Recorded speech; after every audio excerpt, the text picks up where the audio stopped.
Hello friends, Sindhu Bhairavi serial next எபிசோட review பார்க்கலாமாங்க.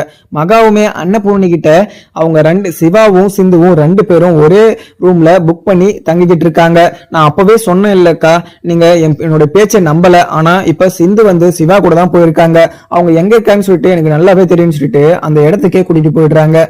உடனே அவங்களுமே 2 பேரும் ரொம்பவே கோவத்தோட போகவும், இங்க சிந்துவுமே சிவாக்கு ரொம்பவே உடம்பு முடியல, அதுவும் இல்லாம குளிர்ல ரொம்பவே நடுங்கிக்கிட்டு இருக்காங்கன்னு சொல்லிட்டு பக்கத்திலேயே படுத்துக்கிட்டு கட்டி பிடிச்சிட்டுமே இருக்காங்க. உடனே இங்க அந்த ரூமுக்குமே வந்துடுறாங்க, ரெஸ்டார்ட்டுக்குமே வந்துட்டு அங்க ரூமை ஓபன் பண்ணி உள்ளேயுமே போயிடுறாங்க. உள்ள போனதுமே இவங்க 2 பேரும் ஒரே பெட்ல படுத்துக்கிட்டு இருக்கிறத பார்த்த அன்னபூர்ணிக்கு பயங்கர கோபம். உடனே சிந்துன்னு சொல்லிட்டு பயங்கரமா கத்தவும், உடனே சிந்துவே முடிச்சு பாக்குறாங்க. சிந்துவும் சிவாவும் இங்க அன்னபூர்ணி இருக்கிறத பார்த்துட்டு பயங்கர ஷாக்கிங்கோட பார்க்கவும், உடனே மகாவுமே வாயப்ப வந்துட்டு பார்த்துக்கிட்டு இருக்காங்க. என்னதான் இருந்தாலும் சிந்துவை சிவா கூட சேர்த்து வைக்க கூடாது, சிந்துவை அந்த வீட்டை விட்டு துரத்தணும்னு சொல்லிட்டு நினைச்சிட்டு இருந்தாங்க. ஆனா கடைசியில பார்த்தா சிவா சிந்துவை கூட்டிட்டு அங்க ரூம் புக் பண்ணி அவளுக்கு என்னென்ன வேணுமோ அதெல்லாம் பார்த்துக்கிட்டு இருக்கிறதெல்லாம் பார்க்குற போது மகாக்கு மனசே உடஞ்சி போயிட்டாங்க. ரொம்பவே ஆச்சரியமாகவும் பார்த்துக்கிட்டு இருக்காங்க. அதுக்கப்புறம் சிந்துன்னு சொல்லிட்டு பயங்கரமா சொல்லிட்டு அங்க அன்னபூர்ணியுமே பயங்கரமா கோவத்துல அங்க சிந்து நிற்கவும் கண்ணத்துல பலாருன்னு அலற விடவும், உடனே இதை பார்த்ததுமே சிவா இது பெரியமா இன்னமும் பெரியமா பண்ணிக்கிட்டு இருக்கீங்க அப்படின்னு சொல்லிட்டு கேட்கவும், சிவா நீ என்னோட பேச்சை மீறி இப்படி எல்லாம் பண்ணிருப்பேன்னு சொல்லிட்டு நான் நினைச்சு கூட பார்க்கல. அப்பவுமே இங்க மகா இந்த ஒரு விஷயத்த சொன்னும் போது இந்த விஷயத்த நான் கண்டிப்பா நம்பல. அதுவும் இல்லாம என் பேச்சை மீறி இங்க சிவா எந்த ஒரு முடிவுமே எடுக்க மாட்டான், அதுவும் இல்லாம சிந்துவை கூட்டிட்டு போயிருக்க மாட்டான்னு சொல்லிட்டு நான் சொல்லிட்டு இருந்தேன். ஆனா இங்க பாக்குற போதுதான் தெரியுது, எனக்கு தெரியாம இங்க சிந்துவை கூட்டிட்டு நீ என்ன பண்ணிக்கிட்டு இருக்க, எங்க மெடிக்கல் கேம்புக்கு போறேன்னு சொல்லிட்டு இங்க சுவாத்தியை கூட்டிட்டு போறேன்னு சொன்னேன். சுவாத்திக்கு அடிபட்டு இருக்கு, நான் மட்டும் போயிட்டு வந்துட்டேன்னு சொல்லிட்டு சொன்னேன். நானுமே போயிட்டு வா அப்படின்னு சொல்லிட்டு அமுச்சு விட்டேன். ஆனா என்னோட பேச்சை மீறி இங்க சிந்து கூட பேசக்கூடாது, அவ கூட பழகக்கூடாதுன்னு சொல்லிட்டு சொல்லியிருக்கேன். ஆனா அந்த பேச்சை மீறியுமே நீ சிந்துவை கூட்டிட்டு இங்க இப்படி பண்ணிக்கிட்டு இருக்கியே, எனக்கு ரொம்பவே அசிங்கமாவும் இருக்கு அப்படின்ற மாதிரியுமே அன்னபூர்ணி சொல்லவும், இதை கேட்ட சிவாவுமே இது பெரியம்மா நீங்க பேசுறது எனக்கு என்னன்னு புரியல, அதுவும் இல்லாம இன்னைக்கு வரைக்கும் எனக்கு இவதான் ஃபர்ஸ்ட் ஒய்ஃப், அதுவும் இல்லாம எனக்கும் இவளுக்கும் ஒன்னும் டிவோர்ஸே ஆகல, அதுவும் இல்லாம நாங்க இப்படி இருக்கிறது என்ன தப்பு பெரியம்மா அப்படின்னு சொல்லிட்டு சிவா எதிர்த்து கேட்கவும், உடனே அன்னபூர்ணியும் சிவா என்னப்பா பேசிக்கிட்டு இருக்க, என்ன இருந்தாலுமே நீ இவ எவ்வளவு பெரிய தப்பு பண்ணிருக்கான்னு சொல்லிட்டு உனக்கே நல்லாவே தெரியும். அதுவும் இல்லாம என் கூட பொய் சொல்லி அப்படி பண்ணி இப்படி பண்ணி சொல்லிட்டு என்னோட மனசை மாத்தி அவ கழுத்துல உன்னை தாலி கட்ட சொன்னா, நீயுமே விருப்பம் இல்லாததான் அவ கழுத்துல தாலி கட்டின. அதுக்கப்புறம் உனக்கு என்ன அவகிட்ட பிடிச்சிச்சோ தெரியல, நீ அவ சொல்ற பேச்சதான் கேட்டுக்கிட்டு இருக்க. இப்ப அவளை பத்தி அவளுடைய பேச்சு எடுத்தாவே நீ அவளுக்கு சாதகமா தான் பேசிக்கிட்டு இருக்க, அதுவும் இல்லாம அவளுக்காக என்னையுமே எதிர்த்து பேசிக்கிட்டு இருக்க. நீ பண்றதெல்லாம் எனக்கு ஒண்ணுமே புரியல சிவா. நான் உனக்கும் இங்க சுவாத்தி நிச்சயதார்த்தம் பண்ண, ஆனா அதையுமே மீறி நீ இவ கூட இங்க தனியா இருக்கிறதெல்லாம் நினைக்கிற போது எனக்கு ரொம்பவே கஷ்டமா இருக்கு. அதுவும் இல்லாம சுவாத்திக்கு கொடுத்த வாக்கு அவளுக்கு சுவாத்திக்கு நான் என்ன சொல்லுவா அப்படின்னு சொல்லிட்டு அன்னபூர்ணி சொல்லவும், உடனே இங்க சிவாவுமே பெரியம்மா நீங்க என்ன கேட்காம சுவாத்திக்கும் எனக்கும் நிச்சயதார்த்தம் பண்ணீங்க, என் மனசுல இருக்க ஆசையை கேட்டீங்களா, என் மனசுல என்ன இருக்குன்னு சொல்லிட்டு கேட்டீங்களா, நீங்க சின்ன வயசுல இருந்து அப்போ இருந்து நீங்க சொல்ற பேச்செல்லாம் நான் கேட்டுட்டு இருந்தேன். அதுவும் இல்லாம எனக்கு பிடிக்காத விஷயத்த கேட்டா கூட நான் ஓகேவும் சொல்லியிருக்கேன். ஆனா நீங்க சிந்துவை கல்யாணம் பண்ணிக்கிற போதுமே எனக்கு பிடிக்காத விஷயத்த தான் சொன்னீங்க, அப்பவுமே கல்யாணம் பண்ணிக்கிட்டேன். ஆனா கல்யாணம் என்னவோ பிடிக்காம பண்ணேன், ஆனா போக போக சிந்துவை எனக்கு ரொம்பவே பிடிக்க ஆரம்பிச்சிருச்சு. அதுவும் இல்லாம சிந்து இந்த வீட்டுல இருக்கவங்க யாரையுமே அவ கெடுதலாம் நினைச்சது கூட கிடையாது, யாருமே கஷ்டப்படுத்தணும்னு நினைச்சது கூட கிடையாது. ஆனா இப்ப வரைக்குமே சிந்து உங்க மேல மிகப்பெரிய ஒரு மரியாதையை வச்சுக்கிட்டு இருக்கா. நீங்க அதெல்லாம் புரிஞ்சுக்காம சிந்துவை தப்பா புரிஞ்சுக்கிட்டு இருக்கீங்க. அதுவும் இல்லாம கொஞ்ச நாள்ல நீங்க கண்டிப்பா சிந்துவை பத்தி புரிஞ்சுப்பீங்க, சிந்துவுடைய நல்ல மனசை நீங்க கண்டிப்பா புரிஞ்சுப்பீங்கன்னு சொல்லிட்டு நான் நினைக்கிறேன். ஆனா நீங்க சிந்துவை இப்படி அடிச்சதெல்லாம் ரொம்பவே தப்பு பெரியம்மா அப்படின்னு சொல்லிட்டு சிவா சொல்லவும், உடனே அன்னபூர்ணியுமே சிவா என்னப்பா பேசிக்கிட்டு இருக்க, என்னப்பா நீ ரொம்பவே மாறிட்டுப்பா, எனக்கு ரொம்பவே பயமாவும் இருக்கு, நீ சிந்து பேச்சை கேட்டுக்கிட்டு என்னை விட்டு பிரிஞ்சு போயிடுவேன்னு சொல்லிட்டு எனக்கு ரொம்பவே கஷ்டமா இருக்கு. அதுவும் இல்லாம அந்த வீட்டில் என்னுடைய பேச்சை தட்டாமல் நீ கேட்டுட்டு இருந்த, அதுவும் இல்லாமல் நான் என்ன சொன்னனோ அதை நீ நல்லாவே கேட்டுட்டு இருந்த.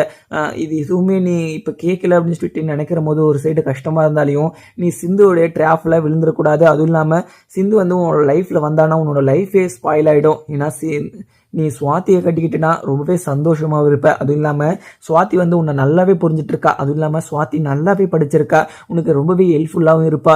எல்லாத்துலேயுமே சுவாத்தி தான் உனக்கு ஏற்றவில்லை. ஆனால் நீ சிந்து பிடிச்சிருக்கு, சிந்து கூட தான் நான் வாழணும் அப்படின்னு சொல்லிட்டு சொல்கிறதெல்லாம் மிகப்பெரிய ஒரு தப்பு சிவா. சிவா நான் சொல்கிறத கேளு சிவா, சிந்து கூட சேர்ந்து உன்னுடைய வாழ்க்கையை ஸ்பாயில் பண்ணிக்காத அப்படின்னு சொல்லிட்டு அன்னபூர்ணி சொல்லவும், உடனே சிவாவும் பெரியம்மா, நீங்கள் எல்லா விஷயத்துலையுமே நீங்கள் சொன்னதை தான் நான் கேட்டிருக்கேன். அதுவும் இல்லாமல் என்னோட தனிப்பட்ட விருப்பத்தை நீங்கள் கேட்காமலே எல்லா விஷயத்துலையுமே நீங்கள் முடிவெடுத்திருக்கீங்களே. ஆனால் நீங்கள் என்னோட வாழ்க்கையில் ஒரு விஷயம் கூட என்னோட முடிவில் நீங்கள் ஓகே சொன்னதே கிடையாது. அதுவும் இல்லாமல் நான் எதனா ஒரு விஷயம் சொன்னால் கூட நீங்கள் அப்போ கூட என்னுடைய பேச்சை கேட்டது கூட கிடையாது. அதுவும் இல்லாமல் என்னுடைய மனசில் என்ன இருக்குன்னு சொல்லிட்டு நீங்கள் ஒரு நாளும் என்னை கேட்டது கிடையாது. ஆனால் நீங்கள் சொல்கிறத மட்டும் நான் கேட்கணும். அப்படி கேட்கலன்னா உங்களுக்கு ரொம்பவே கஷ்டமாக இருக்கு இல்லையா? அதே மாதிரி தான் பெரியம்மா, நான் கேட்ட விஷயத்த நீங்கள் ஒரு நாளுமே எனக்கு அனுமதி கொடுத்ததே கிடையாது. அப்படி இருக்கிறப்போ நாங்கள் இந்த ஒரு விஷயத்தில் கண்டிப்பாக நீங்கள் என்ன சொன்னாலுமே நான் மாற போகிறது கிடையாது. சிந்து தான் இந்த ஒரு ஜென்மத்தில் எனக்கு ஒய்ஃபை இருக்கா. அதுவும் இல்லாமல் நீங்கள் யாரை கல்யாணம் பண்ணிக்க சொன்னாலுமே நான் கல்யாணம் பண்ணிக்க மாட்டேன். அதுவும் இல்லாமல் எப்போ நீங்கள் சிந்துவை மன்னிச்சு அந்த வீட்டுக்குள்ளே ஏற்றுக்கிறீங்களோ அன்னைக்கு தான் நான் சிந்துவை உள்ளே கூட்டிகிட்டு வருவேன். அது வரைக்குமே நான் சிந்துவை உள்ளேயும் கூட்டிகிட்டு வர மாட்டேன். மற்றபடி எந்த ஒரு விஷயமும் நடக்காது அப்படின்னு சொல்லிட்டு சிவா சொல்லவும் உடனே அன்னபூர்ணியும், சிவா என்னப்பா பேசிக்கிட்டு இருக்க? கண்டிப்பாக நான் உயிரோடு இருக்கிற வரைக்கும் சிந்துவை நான் மன்னிச்சோ மறந்தோ நான் அவளை அந்த வீட்டுக்குள்ளே சேர்க்க மாட்டேன். அதுவும் இல்லாமல் இங்கே என்னுடைய ஜென்மம் இந்த ஜென்மம் இல்லை 7 ஜென்மம் எடுத்தாலையுமே இவள் பண்ண தப்ப நான் மன்னிக்கவே மாட்டேன். அதுவும் இல்லாமல் மறக்கவும் மாட்டேன். இவளை எனக்கு சுத்தமாக இவளை பார்த்தவே எனக்கு பயங்கர கோபமாக தான் வருது.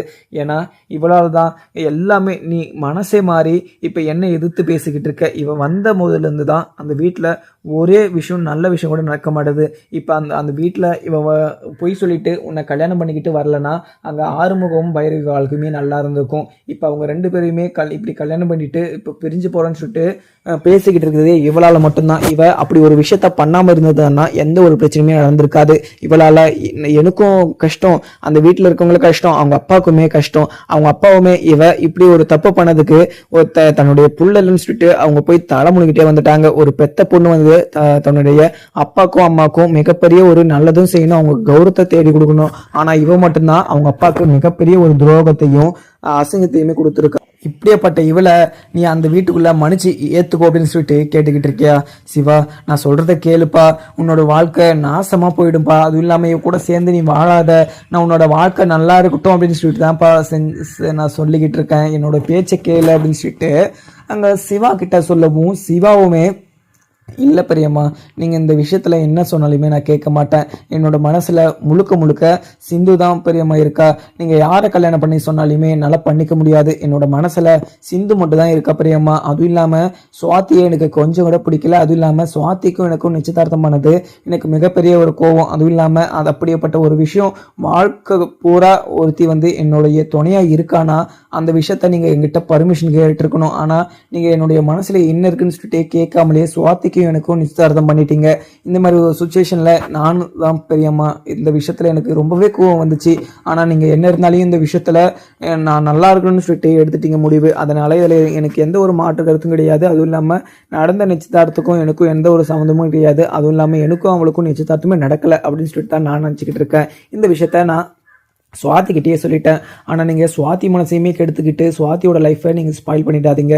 இப்போவே நீங்கள் சுவாத்திக்கிட்ட போய் சொல்லிடுங்க, சிவா வந்து கண்டிப்பாக நாங்கள் சிந்து கூட தான் சேர்ந்து வாழ போகிறோன்னா, அதுவும் இல்லாமல் இப்போ இல்லைனாலும் எப்போவுமே சிந்துவை தான் நினச்சிக்கிட்டு இருப்பான் அப்படின்னு சொல்லிட்டு. ஆனால் சுவாத்தி மனசை மட்டும் நீங்கள் கெடுத்துடாதீங்க அப்படின்னு சொல்லிட்டு சிவா வந்து சொல்லிடுறாங்க. உடனே இதை கேட்ட அன்னபூர்ணியுமே, சரி சிவா, நான் இந்த விஷயத்தில் நான் எதுவுமே சொல்ல போகிறது கிடையாது. ஒரு சிந்துக்காக இது ஒரு பெரியம்மாவே நீ இப்படி பண்ணது மிகப்பெரிய ஒரு கஷ்டம். அதுவும் இல்லாம நீ என்னோட பேச்சை கேட்காதனால எனக்கு மனசே உடைஞ்சு போச்சு. இதுக்கு மேல உங்ககிட்ட பேசி எந்த ஒரு பிரச்சனையுமே கிடையாது அப்படின்னு மாதிரியுமே சொல்லிடுறாங்க. அங்க அன்னபூர்ணியுமே உடனே எங்க மகாவுமே, அக்கா என்னக்கா பண்ணிக்கிட்டு இருக்கீங்க, இப்படி விட்டுட்டு வரீங்க? அங்க சிவாவை ஏதோ சொல்லி அங்க சிந்து வந்து மடக்கிட்டு இருக்காக்கா. அதுவும் இல்லாம சிவாவை வந்து சிந்து பேச்சை கேட்கிறானா, சிந்து வந்து ஏதோ சிவாவை பண்ணிட்டாக்கா.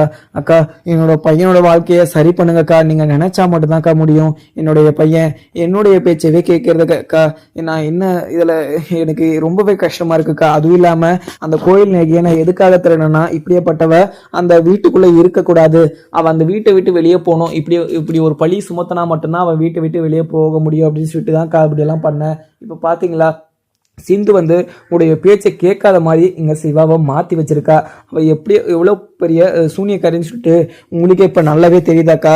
நீங்கள் என் மேலே கோவப்பட்டு என்னை வீட்டை விட்டு வெளியே அமிச்சிங்க. ஆனால் அப்போ கூட எனக்கு உங்கள் மேலேயோ இல்லை சிவா மேலேயோ கோவம் கிடையாது. சிந்து மேலே தான் எனக்கு பயங்கர கோவம். சிந்துவால் தான் நீங்கள் இவ்வளோ கஷ்டப்பட்டுக்கிட்டு இருக்கீங்க, இவ்வளோ கோவப்பட்டீங்கன்னு சொல்லிட்டு எனக்கு நல்லாவே தெரியும். அதனால் மட்டும்தான் நான் இத்தனை நாளாக நான் பொறுமையாக இருந்தேன். ஆனால் இப்போ இந்த மெடிக்கல் கேம்ப்னு சொல்லிட்டு அங்கே சிவா வந்து சிந்துவை கூட்டிகிட்டு போயிருக்க மாட்டான். ஆனால் சிந்து வந்து சிவாவை மனசை மாற்றி எப்படியோ கூட வந்துட்டு இருக்கா. நீங்கள் சிவாவை எதுவுமே சொல்லாதீங்கக்கா, இங்கே சிந்துக்கிட்ட இருந்து சிவாவை பிரித்து நம்ம கூட்டிகிட்டு போகலாங்க்கா, வாங்கக்கா அப்படின்னு சொல்லிட்டு சொல்லுவோம். உடனே அன்னபூர்ணியும், மகா இன்னும் மகா நான் எவ்வளவோ சொல்லி பார்த்துட்டேன், அவன் என்னுடைய பேச்சை கேட்குற மாதிரி கிடையாது. அதுவும் இல்லாமல் சிந்து தான் அவனோட லைஃப்பில் பெஸ்ட்டு மெமரி அப்படின்னு சொல்லிட்டு அவன் சொல்கிறான். இதுக்கு மேலே பேசி அவன் மனசையோ இல்லை அவன் எண்ணத்தையோ எதுவுமே மாற்ற முடியாது. அவனுக்கு நான் என்ன சொல்கிறேன்னு சொல்லிட்டு எனக்கு ஒன்றுமே புரியல. அதுவும் இல்லாமல் இதுக்கு மேலேயுமே அவங்ககிட்ட நான் பேசினேன்னா எனக்கு அவன் வந்து என்னை மேலும் மேலும் அசிங்கம் தான் படுத்துவான். என்னால் அந்த அசிங்கத்தை தாங்கிக்க முடியாது அப்படின்னு சொல்லிட்டு அங்கேருந்து அன்னபூர்ணியுமே கிளம்பிடுறாங்க. ஒரு சைடு பார்த்தீங்கன்னா இங்கே கரும்பு வந்து 100 ஏக்கர் நடவல்னு சொல்லிட்டு அதில் ஒரு 50 ஏக்கர் வந்து நட்டுட்டு இருப்பாங்க. அதுக்கப்புறம் மறுநாள் வந்து 5 பேர் தான் வந்திருக்காங்க, ஒன்று 50 ஏக்கர் வந்து கரும்பு நடுறதுக்காக. அதுக்கப்புறம் அங்கே ஆட்களுக்கு வந்து எப்படி சொல்கிறதுன்னு சொல்லிட்டு யோசிச்சுக்கிட்டு இருக்காங்க பைரவியும். அதுக்கப்புறம் அன்னபூர்ணிக்கு கால் பண்ணுறாங்க. அன்னபூர்ணிக்குமே ரீச் ஆக மாட்டுது. உடனே அங்கே வந்த ஒரு ஸ்டாஃபுமே வந்து, அக்கா நீங்கள் அன்னபூர்ணி அக்காக்கெல்லாம் நீங்கள் பண்ணாதீங்க, ஆறுமுகம் சாருக்கு நீங்கள் பண்ணிங்கன்னா கண்டிப்பாக சீக்கிரமாக ஆட்கள்லாம் வந்துடுவாங்க. நீங்கள் அவங்கக்கிட்ட சொன்னாலுமே ஆறுமுகம்க்கு தான் கால் பண்ணுவாங்க, நீங்கள் ஆறுமுகத்தையே பேசாமல் நீங்கள் சொல்லிடுங்க அப்படின்னு சொல்லிட்டு அங்கே பைரவி கிட்ட சொல்லவும், பைரவியுமே ஆறுமுகத்துக்கிட்ட நம்ம எப்படி கேட்கறது அப்படின்னு சொல்லிட்டு ஈகோவில் நின்றுக்கிட்டு இருக்காங்க. உடனே இங்கே ஆறுமுகமும் வீட்டில் உட்காந்துக்கிட்டு தர்பூசுமே சாப்பிட்டுக்கிட்டு இருக்காங்க சில்லுன்னு. ஏன்னா இங்கே பைரவி வந்து நம்மளை பற்றி இப்போவே கொஞ்சம் புரிஞ்சிருப்பா. இன்னும் கொஞ்ச நாள் போட்டோம், கண்டிப்பாக நம்மளை பற்றி ஃபுல்லாக இங்கே பைரவி புரிஞ்சுப்பா. நம்மளுடைய கஷ்டத்தையும் நம்ம எவ்வளோ அங்கே கஷ்டப்பட்டுட்டு இருந்தோம், அதுவும் இல்லாமல் அவளுக்காக எவ்வளவோ பண்ணியிருக்கோம், அதெல்லாமே இந்த ஒரு விஷயத்தில் கண்டிப்பாக நடக்க தான் போகுதுன்னு சொல்லிட்டு சில்லுன்னு தர்பூசுமே சாப்பிட்டுக்கிட்டு இருக்க.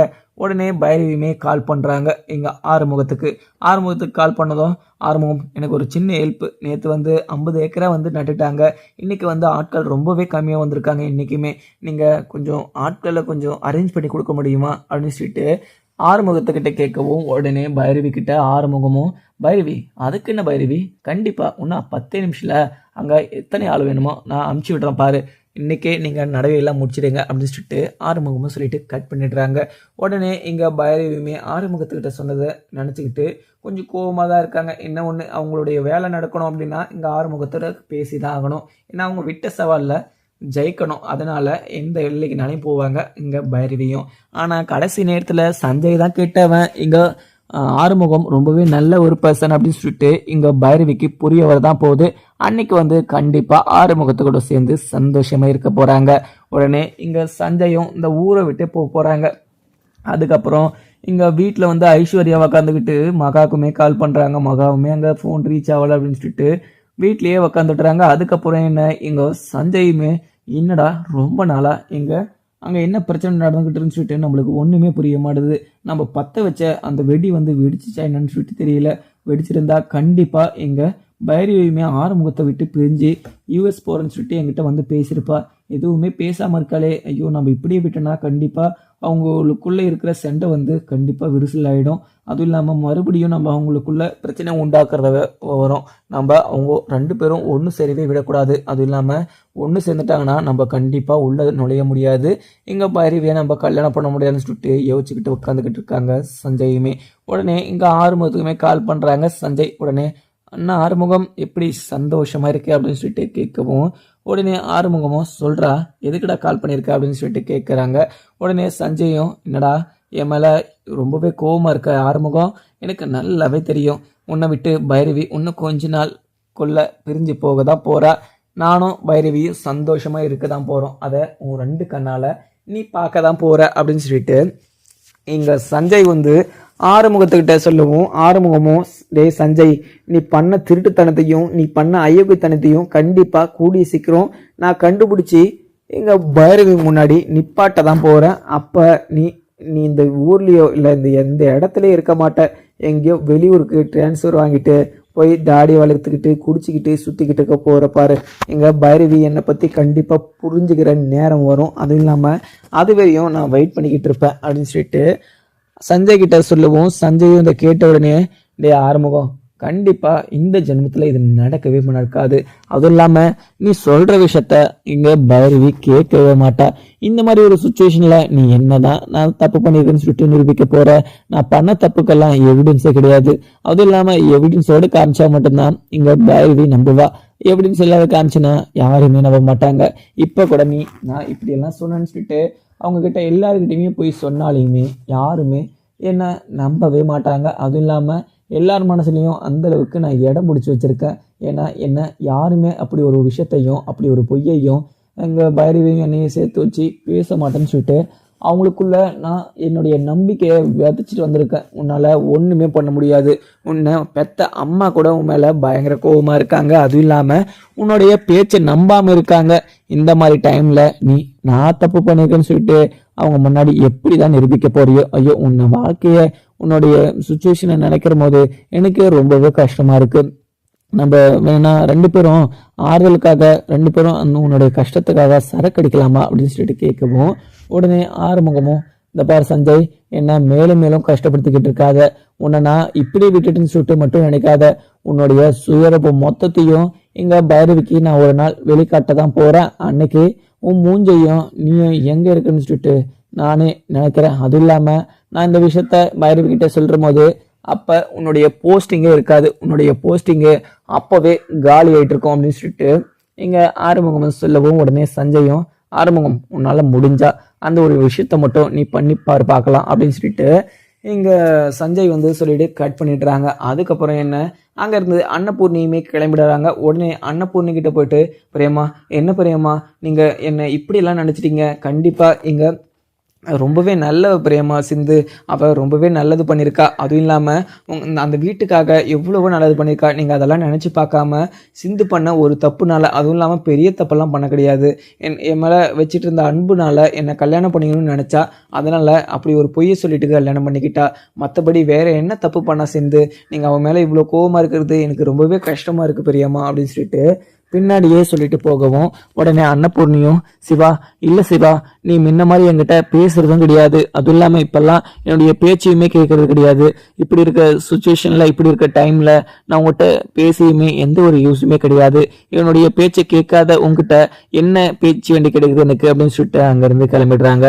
உடனே சிந்துவுமே ரூம்ல உட்காந்துக்கிட்டு ரொம்ப வருத்தத்தோட உட்காந்துக்கிட்டு இருக்காங்க. ஏன்னா கூடிய சீக்கிரம் இங்க அன்னபூர்ணியோடைய மனசை மாத்திரணும், அவங்கள மாத்தி அந்த வீட்டுக்குள்ள போய் சிவா கூட சேர்ந்து சந்தோஷமா இருக்கணும்னு சொல்லிட்டு நினைச்சிட்டு இருப்பாங்க.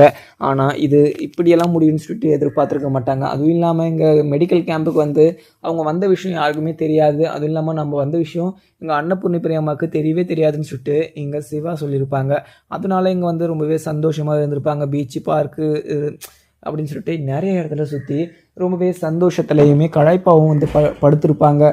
அந்த ஒரு விஷயத்தில் ஏதோ ரொம்பவே ஃபீவர் ஆகிடுச்சு இங்கே சிவாவுக்குமே. அந்த குளிர் ஜுரம் வந்துட்டதுனால ரொம்பவே குளிரில் நடுங்கிட்டதுனால சிந்துவுமே பக்கத்தில் போய் படுத்து அவங்களுக்கு கொஞ்சம் ஹெல்ப்ஃபுல்லாக இருந்திருப்பாங்க. அந்த விஷயத்த இங்கே அன்னபூர்ணி பார்த்து தப்பாக புரிஞ்சுக்கிட்டு சிவாவை கோச்சிக்கிட்டு அங்கேருந்து கிளம்பியிருப்பாங்க. அதுக்கப்புறம் இங்கே அன்னபூர்ணிக்கிட்ட எவ்வளவோ பேசி பார்க்குறாங்க. சிவா பேச்சை கேட்காம அங்கேருந்து கிளம்பிடுறாங்க அன்னபூர்ணியும். உடனே இங்கே மெடிக்கல் கேம்ப் முடிஞ்சதும் இங்கே இங்கே எல்லா இடத்துலையுமே சுற்றிட்டு ரெஸ்ட் எடுத்துட்டு இருப்பாங்க. இன்றைக்கி மார்னிங் தான் கிளம்புறது இருந்துச்சு. இன்னும் ஒரு 1/2 hour கழிச்சு வந்திருந்தாங்கன்னா இவங்க 2 பேருமே கிளம்பியிருப்பாங்க. இப்போ அதுக்குள்ளே இங்கே அன்னபூர்ணிக்கு தெரிஞ்ச அன்னபூர்ணியுமே கோச்சிட்டுமே கிளம்பிட்டாங்க.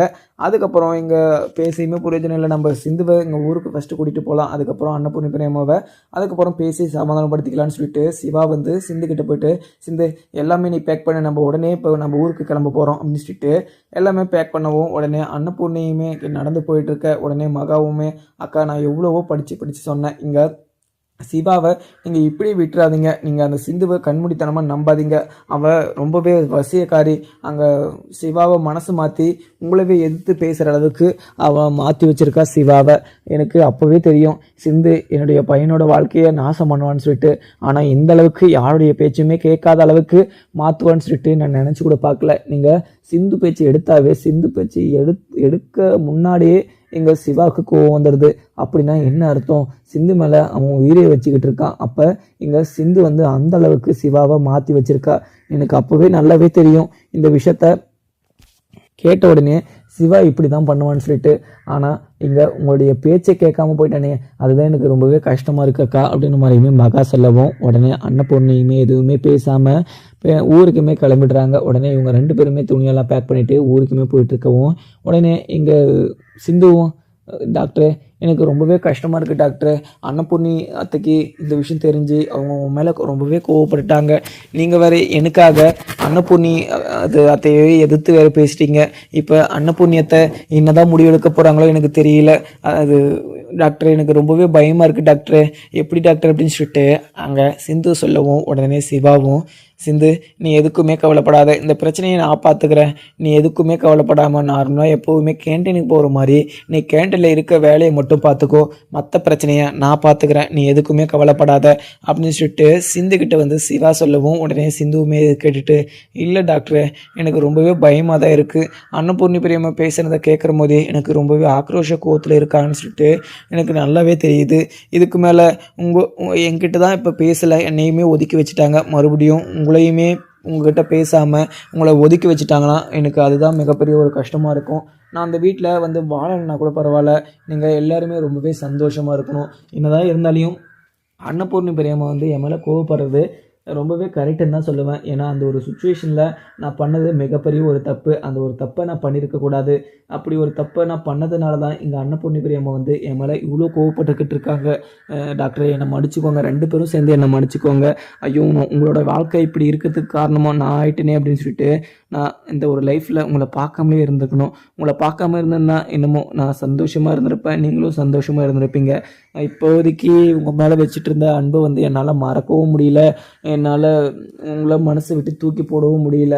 இப்போ அன்னபூர்ணி அத்தையுமே என்னை பிடிக்காம இங்கே சுவாதிக்கு உங்களுக்கும் நிச்சயதார்த்தம் பண்ணிட்டாங்க. நிச்சயதார்த்தம் பண்ணிவிட்டு உங்கள் 2 பேருமே கல்யாணம் அப்படின்னு சொல்லிட்டுலாம் சொல்லிக்கிட்டு இருக்காங்க. ஐயோ இப்போ எப்போவுமே என்னை அன்னபுண்ணியத்தை மறக்கவும் மாட்டாங்க போல், மன்னிக்கவும் மாட்டாங்க போல். நான் எப்போவுமே வருத்தமாக இருக்க வேண்டியது தான். இன்றைக்கி வந்து நான் எவ்வளோ சந்தோஷமாக இருந்தேனோ அந்த அளவுக்கு என்னை வருத்தமாக்கிட்டு போயிட்டாங்க அன்னபூர்ணி பெரியம்மா அப்படின்னு சொல்லிட்டு சிந்துவுமே சொல்லிடுவோம். உடனே அங்கே சிவாவுமே, சிந்து இன்னத்துக்காக இப்படிலாம் பண்ணிக்கிட்டு இருக்க, உனக்கு எந்த ஒரு பிரச்சனையுமே இல்லாமல் நான் பார்த்துக்கிறேன், நீ எதுக்குமே அந்த ஒரு விஷயத்தெல்லாம் நினச்சிக்கிட்டு வருத்தப்பட்டுக்கிட்டு இருக்காத அப்படின்னு சொல்லிட்டு சிவாவுமே சொல்லிட்டாங்க. அதுக்கப்புறம் இங்கே அன்னபூர்ணியும் சிந்து மகாவுமே 2 பேரும் வீட்டுக்குமே போயிடவும், உடனே அங்கே ஆறுமுகமும் அங்கே வெளியே ஆளில் உக்காந்துக்கிட்டு இருக்காங்க. உடனே ரொம்பவே கோவமாக அங்கே அன்னபூர்ணியுமே உள்ளே போகவும், அங்கே அன்னபூர்ணியை பார்த்ததுமே என்ன அம்மா இவ்வளோ கோவமாக வராங்க அப்படின்னு சொல்லிட்டு அங்கே அன்னபூர்ணியை பார்த்துக்கிட்டு இருக்காங்க ஆறுமுகமும். உடனே ஆறுமுகமும், அம்மா என்னமாச்சு இவ்வளோ கோவமாக வந்திருக்கீங்க, அம்மா என்னமாச்சு சொல்லுங்கள் அப்படின்னு சொல்லிட்டு ஆறுமுகம் வந்து கேட்கவும், உடனே அன்னபூர்ணியும், இது ஆறுமுகம் எங்கள் சிவா வந்து என்னுடைய பேச்சை கேட்காம என்னவே எதிர்த்து பேசிக்கிட்டு இருக்கான், அதுவும் இல்லாமல் சிந்துவை அந்த மெடிக்கல் கேம்புக்கு கூட்டிகிட்டு போயிருக்கான். இந்த விஷயம் என்கிட்ட சொல்லாமலே